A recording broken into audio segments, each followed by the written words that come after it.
seberapa bahayakah Anda untuk ke masjid, padahal rumah Anda dekat dengan masjid?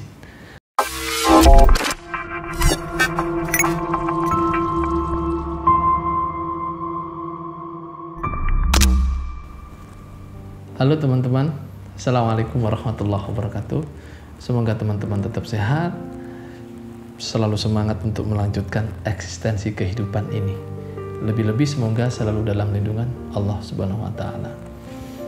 Ada satu pertanyaan untuk sahabat-sahabatku semuanya, untuk teman-temanku semuanya yang menyaksikan video ini. Pertanyaan ini saya tujukan kepada mereka-mereka yang malas untuk ke masjid, yang malas untuk jamaah ke masjid, padahal rumahnya dekat dengan masjid. Pertanyaannya, seberapa bahayakah Anda untuk ke masjid, padahal rumah Anda dekat dengan masjid? Nah teman-teman, saya kali ini ingin membahas keutamaan masjid, tapi bukan hanya bahas secara kemampuan bernalar atau kemampuan berpikir saja atau kemampuan berargumentasi. Saya akan menggunakan pendekatan kitab Mukasyafatul Qulub, kitabnya Imam Al-Ghazali. Teman-teman yang punya kitab Mukasyafatul Qulub, silakan dibuka halaman 502, yaitu pada bab keutamaan masjid. Sebelumnya saya awali dengan mengutip ayat surah At-Taubah ayat ke-18. A'udzubillahi minasyaitonirrajim. Innama ya'muru masajidallahi man amana billahi wal yaumil akhir. Sesungguhnya yang memakmurkan masjid Allah hanyalah orang-orang yang beriman kepada Allah dan hari kemudian. Oke teman-teman ya, itu kutipan ayat yang digunakan oleh Imam Al-Ghazali dalam kitab Mukasyafatul Qulubnya pada bab keutamaan masjid. Saya ulangi, innama ya'muru masajidallahi man amana billahi wal yaumil akhir. Hanya orang-orang yang beriman yang memakmurkan masjid. Ya, gitu teman-teman.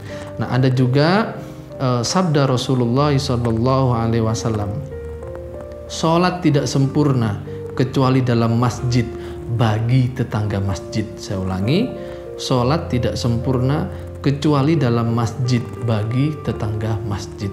Teman-teman rumahnya yang dekat dengan masjid, yang dalam komplek rumahnya itu ada masjid, mau di perumahan, mau di sekolahan, mau di kampus, mau di pondok pesantren, lebih-lebih kalau di dalam kompleks tempat tinggalnya itu ada masjid, setiap ada kumandang adzan tidak bersegera ke masjid untuk menunaikan sholat jamaah, maka sholatnya itu belum mendekati kesempurnaan. Ini sesuai dengan hadis Rasulullah SAW.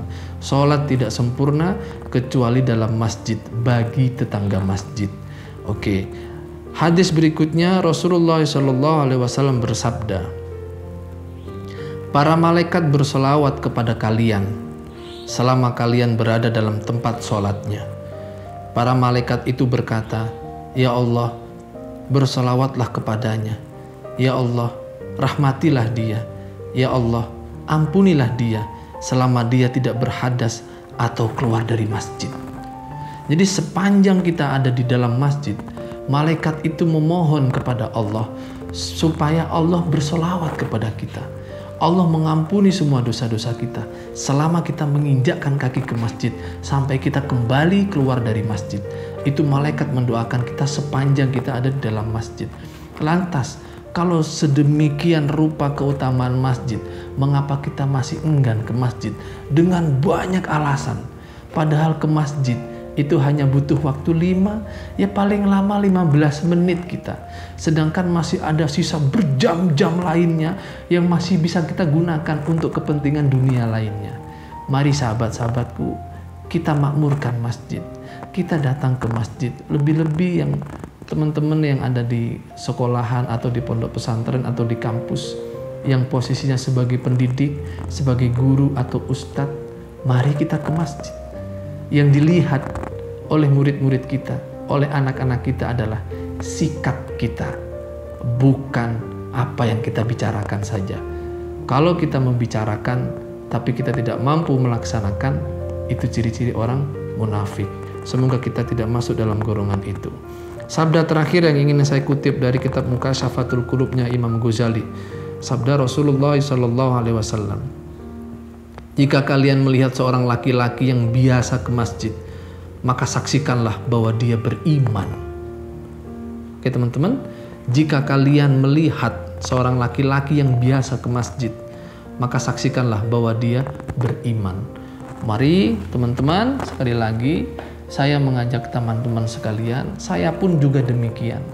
Masih banyak kesibukan-kesibukan dunia yang menyita diri saya sendiri untuk bersegera ke masjid. Saya mengingatkan diri saya sendiri, juga mengingatkan teman-teman semuanya. Mari kita ke masjid. Sekarang kita mencari masjid tidak sesusah kita mencari harta kekayaan. Oke teman-teman, di dekat kita banyak masjid. Di dalam perjalanan, kalau kita ketemu masjid, kita berhenti kalau waktunya sholat. Itu teman-teman ya. Lebih-lebih yang ada di komplek masjid atau di tempat tinggalnya dekat dengan masjid. Mari kita ke masjid. Terima kasih. Semoga kita mendapatkan kenikmatan. Semoga kita sampai kepada apa yang disampaikan oleh Rasulullah SAW tadi, yaitu sekelompok umat yang selalu mendapatkan doa dari malaikat karena kita selalu rajin ke masjid. Terima kasih. Wallahu a'lam bishawab. Assalamualaikum warahmatullahi wabarakatuh.